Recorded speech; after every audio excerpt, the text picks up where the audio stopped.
Ito ay rated SPG. Striktong patnubay at gabay ng magulang ang kailangan. Maaaring may masiselang tema, lengguwahe, karahasan, sexual, horror o droga na hindi angkop sa mga bata. Napag-usapan nga nila Tanggol at ang mga kaibigan nga nito na hindi nga sabihin dito nga kay Chief Espinas na meron na nga silang nahanap na abogado na hahawak sa kaso nila dahil alam nga nila na ito nga ay pipigilan nito ni Chief Espinas. Ngayon nga wala na nga ito nga sila pong nauutusan nga nito at lalabas na nga rin ito si Bubbles.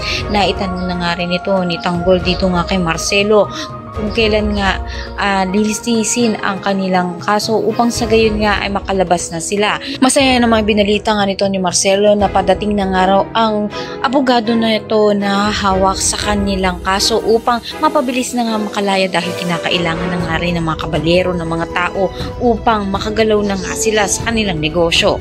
Abang-abang nga rito kapag nalalaman ni Chief Espinas na mayroon nga abogado ito nga sila Tanggolan na kaya kahilit na natnan. Kapag natuklasan na nga ito ni Chief Espinas, pipigilan niya pa rin nga. Kaya ito lahat na yung mga ating maraming salamat sa ito.